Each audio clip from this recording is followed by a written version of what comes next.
Ocean Drive, you could set a bomb off and not hit a soul. Now we're talking about, the mid-'80s. And we opened Club New, and we were doing 5,000 people a night coming through the doors. We had a legal capacity of 2,200 people. And we would turn those people over 2 or 3 times a night. Kent Kay from the Clevelander comes and says, John, how do you get these people here? I went over there, looked at his place, said, open a bar. And we looked around the pool, said, build a bar by the pool, and the rest is history. He built the bar. People started showing up. I used to go over to the Clevelander Hotel that was just bought by the Kay family. Ken Kay and his father and mother had just bought the hotel. The Kay family who owned it were unique in themselves. I mean, 2 crazy brothers, a dad who was very stern but successful, and they just created an environment where everyone was welcome. It was a pretty freewheeling kind of bar. They allowed you to be very generous with drinks, and they wanted the girls to be vivacious and conversative. The few guys who worked there were definitely had unique personalities, and it was outdoors. They had happy hour, they had bands, they had music. There was a cast of characters, of regulars who I still run into. When I arrived from the airport, I was dropped off at the Leslie Hotel. Ford Modeling Agency was in the bottom. And I got to my room, and I was very tired and extremely hungry. So I walked out, asked the receptionist, where should I go? And he's like, honey, just walk out in the street, walk south. And so I did. A couple blocks down, coincidentally, I walked into the Clevelander. I think it was maybe the summer of '89, and we were just hanging out on the beach that summer, and the Clevelander was just opening up. Who didn't go to the Clevelander? I mean, what a place. That's still there. That's still, I think, up and running with just as much people still go there that come. What's interesting about the Clevelander, and it really walked me through the front door to the lobby bar, changed my life forever. You opened the door to the lobby, you walked inside, and it was like you just had to stop for a second, do a double check, walk back out and make sure that you were actually right and your eyes were not deceiving you. Every single person in the bar was a fashion model, actor, photographer. I mean, it was like, what? What is going on here? Well, what made the Clevelander so unique, I really feel, was just the melting pot of people that worked there. It was really a microcosm of what was going on in South Beach. It didn't hurt. It was right across from the beach. Everybody had been on, out swimming, surfing, hanging out on the beach all day. You come right up. Where do you go? You go to the Clevelander and have a drink before you go home.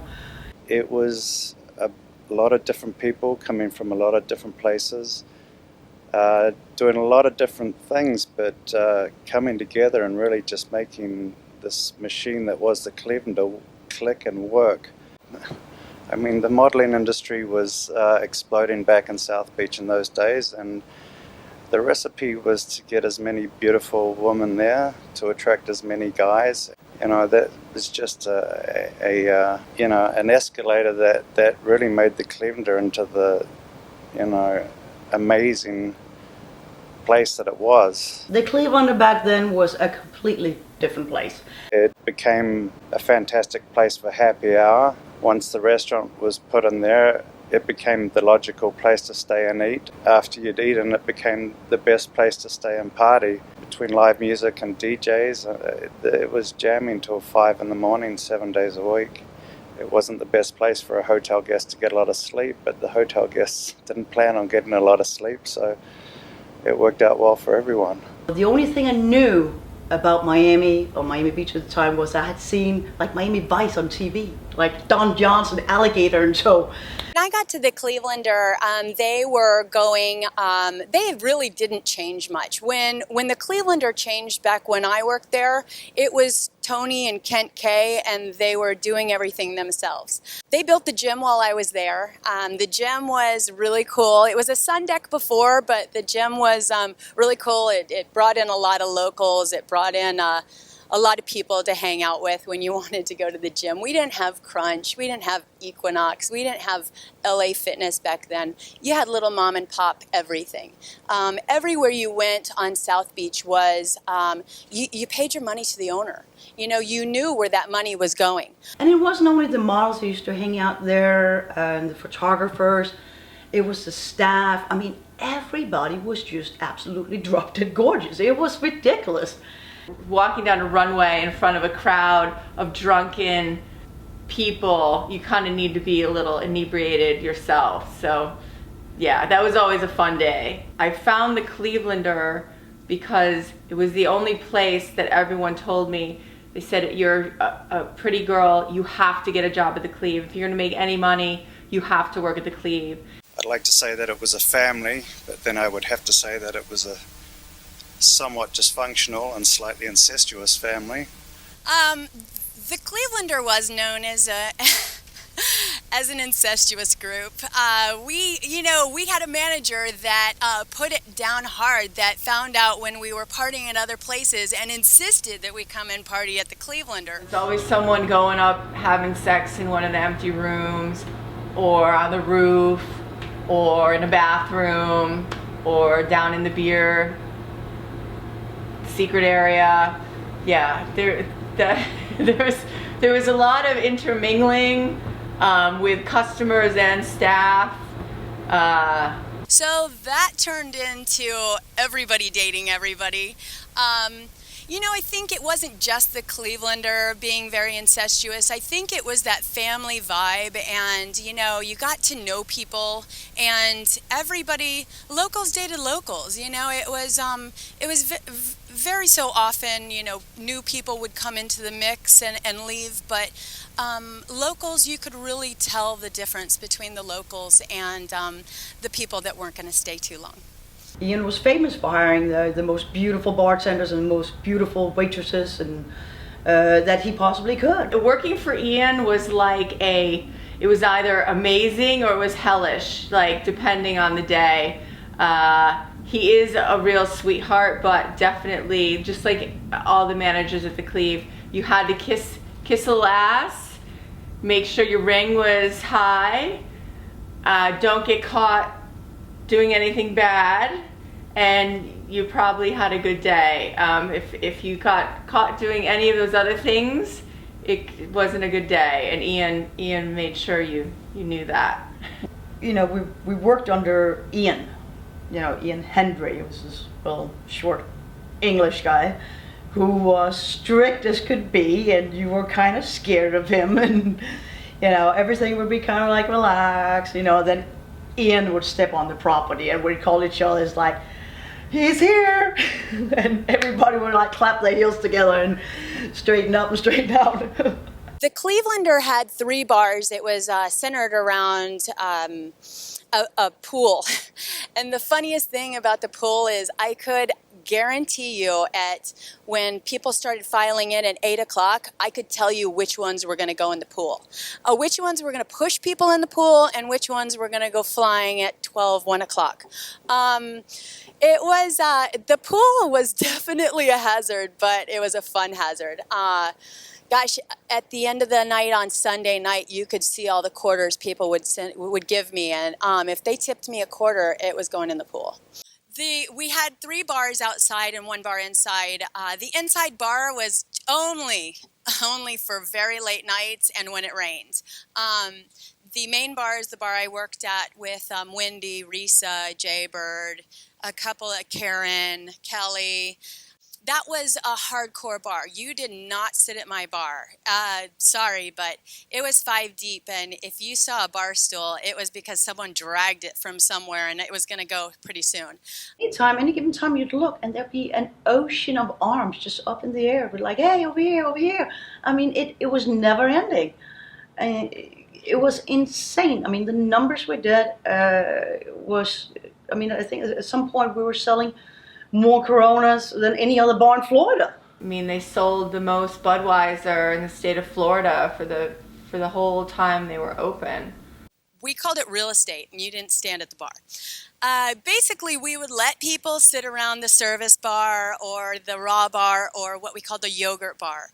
And those people would, sit and camp out. But my bar, you didn't relax. Back in the day, being a Clevelander girl meant, I don't know. I think we were a group of really fun, I'd like to think wholesome girls that we worked hard and we played even harder. Those were the female bartenders that pretty much ruled South Beach. Were the staff that came out of the Clevelander, which are pretty much Nicole and her crew came out of there. Today, the inside lobby bar was where everyone was happening. A lot of the models would actually stay in the hotel, in the rooms, and it's like a little Melrose place. Mixed between that and Cheers. It was fantastic. The Clevelander was literally the only place on the whole strip. So, I mean, and I wound up actually living there for $65 a week, the model's rate.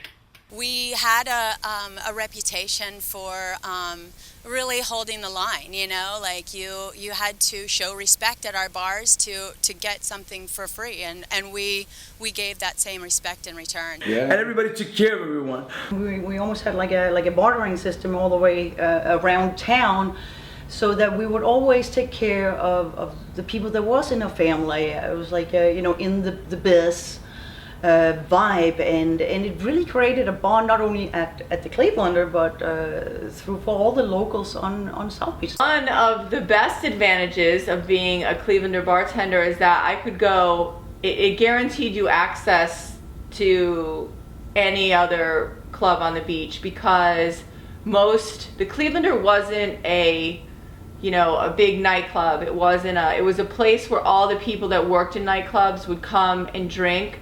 So there was always a mutual give and take. When Trevor or Rocky or any of the guys from Groove Jet would show up at my bar at 9 a.m., most of the time it would be the people still up that worked the night before from the bars that would come in, and they'd be there at your bar at 9 or 10 a.m. and that was the time they would drink, then they'd pass out, sleep, and then they'd go to work again that night.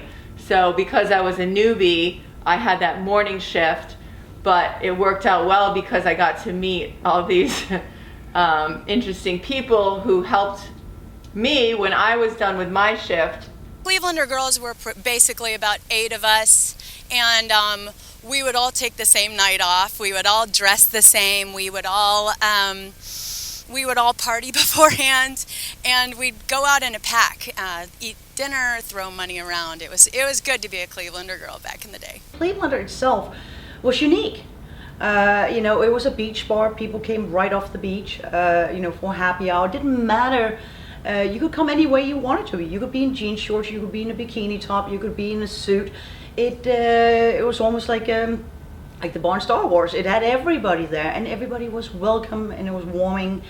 And obviously between the locals, there was a special bond, and we took care of each other. The Clevelander, when I got there, was basically just, the way it was in every postcard. They really didn't touch much of it, the case. Everybody wanted to work there. So you got the best of the best. You got the most qualified, the most skillful, the most handsome or beautiful that you possibly could. Not to say that they were also at the other clubs, but I definitely think it was one thing there identified the Clevelander and helped it become so successful. Everybody wanted to come see what the bus was about, and it didn't hurt. It was right across from the beach. There was always some kind of debauchery going on. Definitely by the end of the night, one of us, if I'm working, there's 3 girls on a bar at the end of the shift. One probably can't count the drawer. One's gonna be in between, and then one's the one that's, you kind of rotate.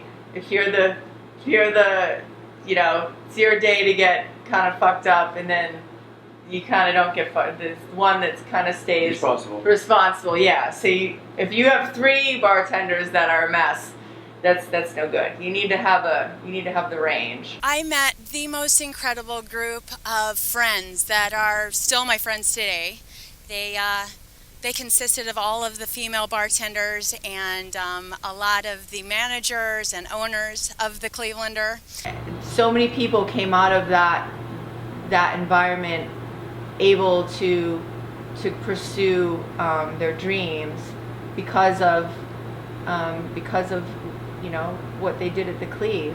I mean, we didn't just build the bar. It was iconic. I mean, we built a family. Not only, obviously, we had the family feeling, the extended family feeling with the owners, the Kay family, and Ian Hendry, the managers that we worked under at the time. The big change was DBB and what happened, and the tragic, horrible. That was the death of Stevie B was a loss, and it had a domino effect to where the Kays made the decision to sell the Clevelander. And once the Clevelander got sold, you know, it's a new chapter in the Clevelander history, in the history of the building. It's hosting for a new chapter. Today, I don't associate the Clevelander being the old Clevelander. It's definitely a corporate mentality. It's definitely something where you don't drink with the owners, you don't party with the bartenders, you don't sleep and eat there. Basically, it's all tourists. They come in, they know the Clevelander because of the stadium and having the Clevelander there. They know the Clevelander because of what we built. Thank you very much.